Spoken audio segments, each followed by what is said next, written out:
I found that nothing in life is worthwhile unless you take risks.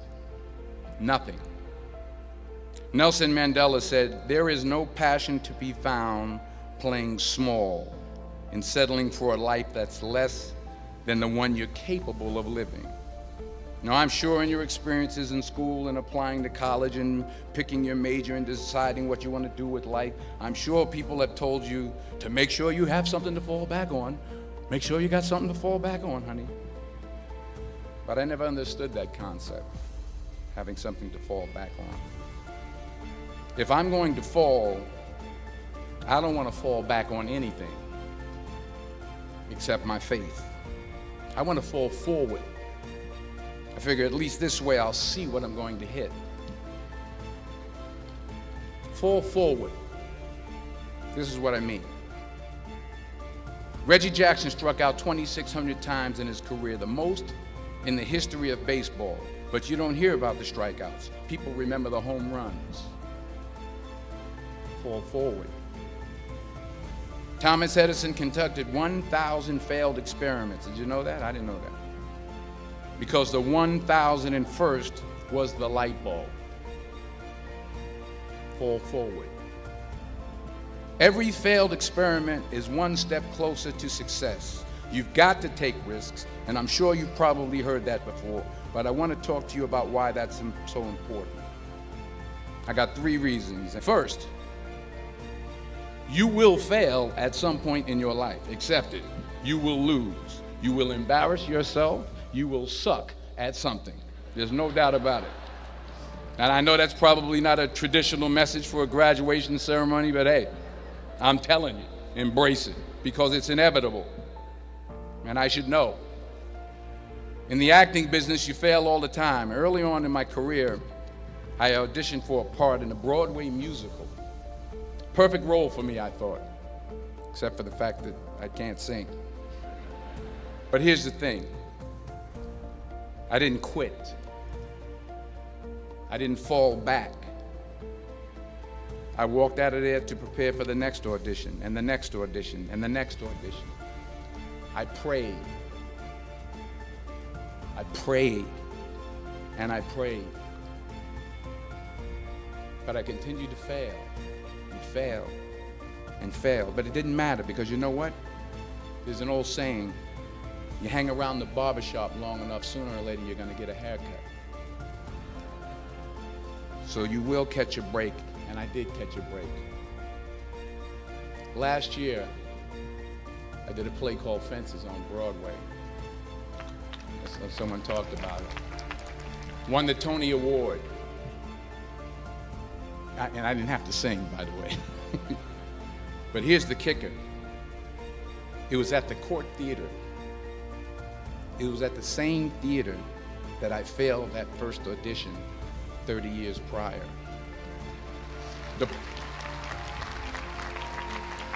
The point is, and I'll pick up the pace, the point is every graduate here today has the training and the talent to succeed.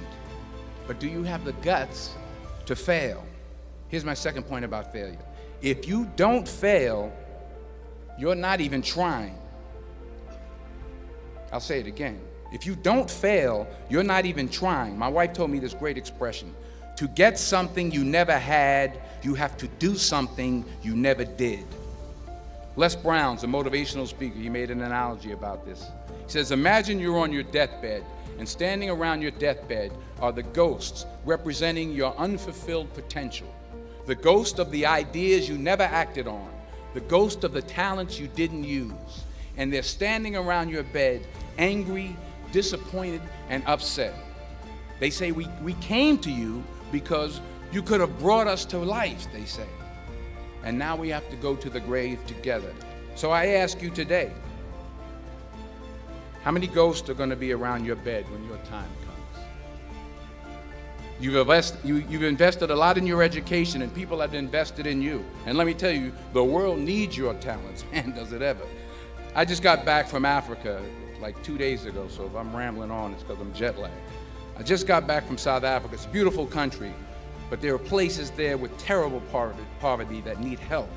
And Africa is just the tip of the iceberg. The Middle East needs your help. Japan needs your help. Alabama needs your help. Tennessee needs your help. Louisiana needs your help. Philadelphia needs your help. The world needs a lot, and we need it from you.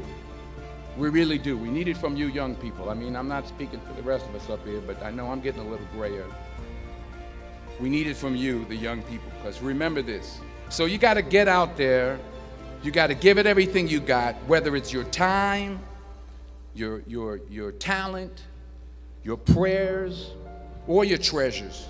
Because remember this, you will never see a U-Haul behind a hearse. I'll say it again. You will never see a U-Haul behind a hearse. You can't take it with you. The Egyptians tried it, and all they got was robbed. So the question is, what are you going to do with what you have? I'm not talking about how much you have. Some of you are business majors. Some of you are theologians, nurses, sociologists. Some of you have money. Some of you have patience. Some of you have kindness. Some of you have love. Some of you have the gift of long suffering. Whatever it is, whatever your gift is, what are you going to do with what you have? All right, now here's my last point about failure. Sometimes it's the best way to figure out where you're going. Your life will never be a straight path. I began at Fordham University as a pre-med student. I took a course called cardiac morphogenesis. I still can't say it. Cardiac morphogenesis. I couldn't read it. I couldn't say it. I sure couldn't pass it. So then I decided to go into pre-law, then journalism.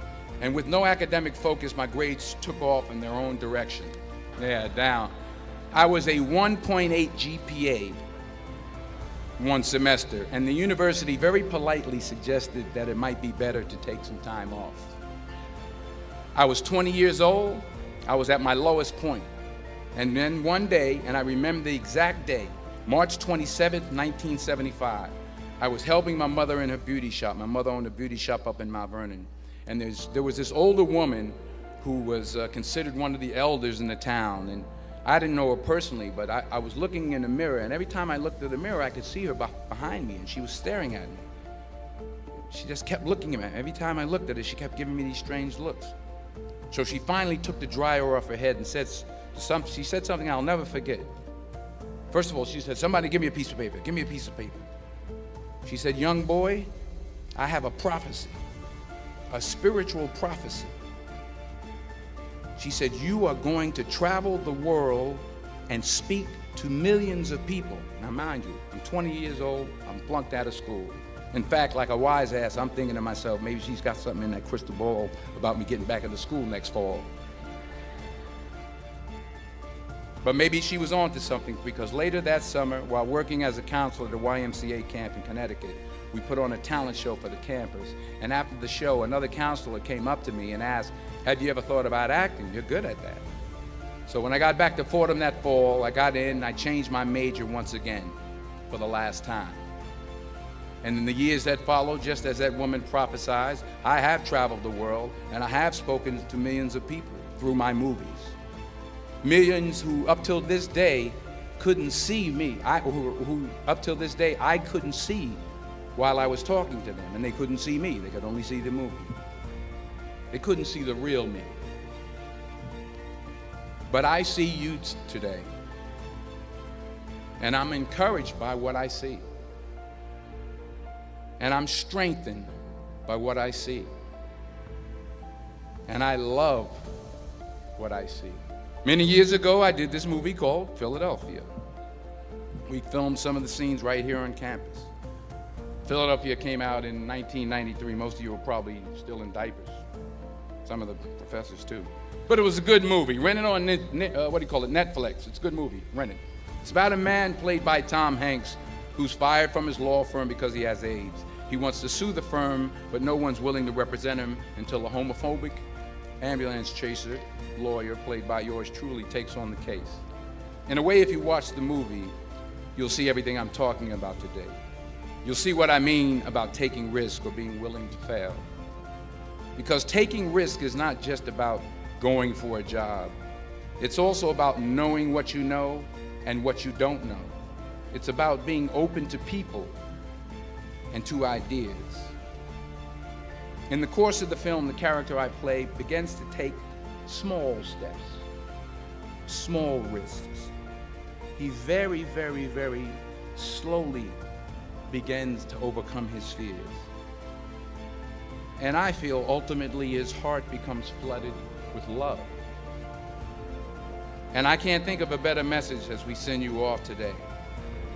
To not only take risks, but to be open to life, to accept new views, and to be open to new opinions, to be willing to speak at a commencement at one of the best universities in the country, even though you're scared stiff. While it may be frightening, it will also be rewarding. Because the chances you take, the people you meet, the people you love, the faith that you have, that's what's going to define you. So members of the class of 2011, this is your mission. When you leave the friendly confines of Philly, never be discouraged. Never hold back. Give everything you got. And when you fall throughout life, and maybe even tonight after a few many glasses of champagne, remember this: fall forward. Congratulations. I love you. God bless you. I respect you.